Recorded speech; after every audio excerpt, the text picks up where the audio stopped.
Magandang araw mga kaibigan. Pag-usapan natin ngayon ang warrantless arrest na pinapatupad. Post ito ni Kipi Chu or si Crisette Laureta Chu. Sabi niya, warrantless arrest. What a very powerful thing.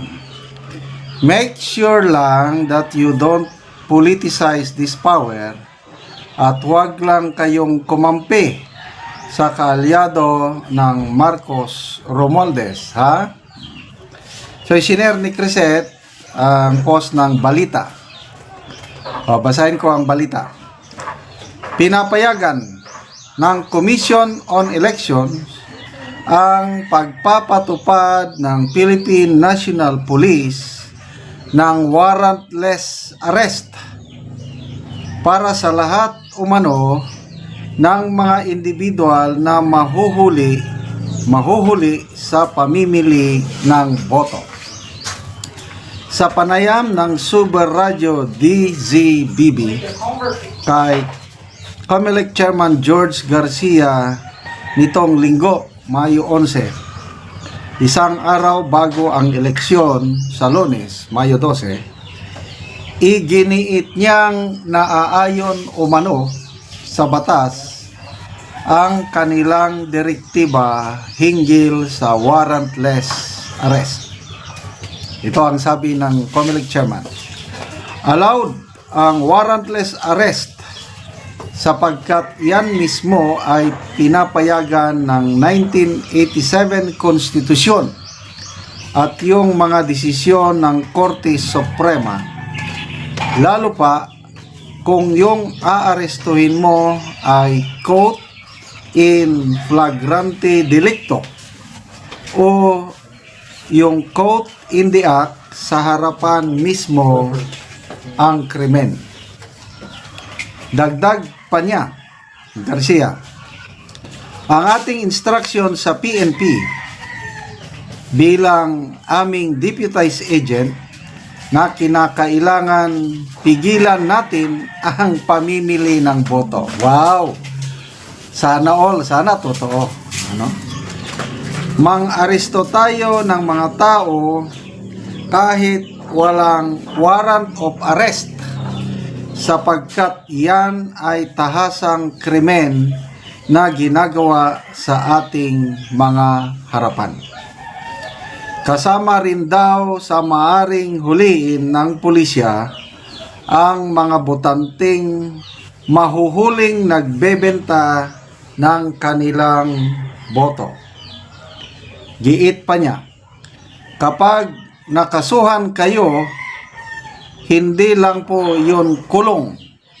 Yan ay may kasamang perpetual disqualification to hold public office. Matatandang noong kinumpirma ng COMELEC kontra Bigay na magmula noong Mayo 8 ay mayroon na raw silang natatanggap na report. Grabe, hanggang report lang kayo. Ng tinatayang 400 kaso ng vote selling at abuse of state resources para sa nalalapit na eleksyon. Okay? So, yun po ang sana totoo. Kasi halos sa lahat na lugar sa Pilipinas, basta ganitong eleksyon na, gapangan ang tawag dyan. Gapangan, pera-pera na lang ang usapan. Huwag na tayong magpa-kaaron ingnon kung sa Bisaya.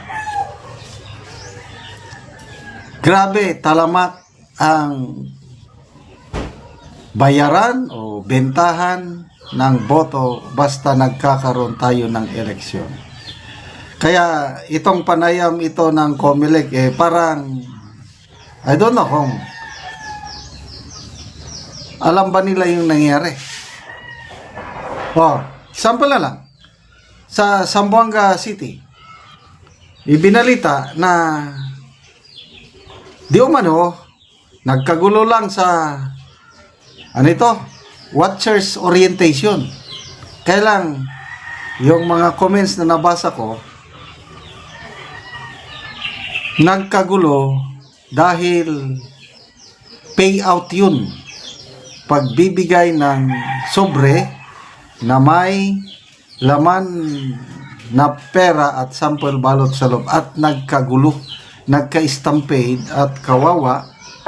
2 senior citizen ang namatay at sobra 10 pa ang nasugatan na dinala sa ospital.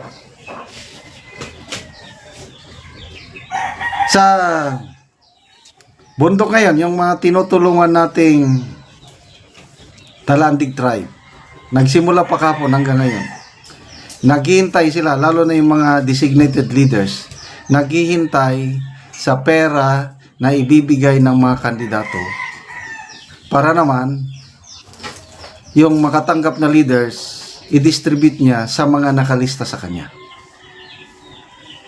Yung kaibigan ko sa Cotabato City, pinadala niya sa akin yung picture. Dali ipakita ko. Sobre. Naglalaman ng sample ballot at saka 1,000 pesos na pera. Kaya sabi ng aking kaibigan, di ko na lang papangalanan, mayroon na akong pang Jollibee. Yan o. Oh. Ayan o, may sample ballot yan o. Tapos 1,000. Ito po ang nangyayari ngayon. Gapangan. Tapos, napakaganda yung direktiba. Warrantless arrest. Nako, pag tutuhanin ito, mapupuno ang ating mga kulungan ng mga taong mahuhuli kung tutuhanin. So, wag na po tayong magmaang-maangan. Dismaya po ang mga ganitong pangyari. Kasi, kung minsan, dahil sa kahirapan, ang mga tao, tatanggapin na lang din ng pera, lalo na yung ayuda. Okay? Ang ayuda, tinawag ni BP Sara na legalized form of vote buying. Kaya lang, yun nga, kung ayuda is 10,000, 5,000, ang daming bawas. Kakaunti na lang ang matanggap ng mga tao, mas marami ang naiiwan doon sa pinanggalingan ng pundo. Yun po ang nangyayari sa ngayon. Kaya nakaka-dismaya. Okay, salamat mga kaibigan sa inyong pagsubaybay sa ating channel. Nakakatulong kayo ng malaki sa tribong Talandig ng Bukidnon dahil ang sweldo natin sa channel na ito is tinutulong natin sa tribo. Namimigay tayo ngayon ng libreng yero at pako para ma-repair ang mga sira-sirang bahay ng tribong Talandig.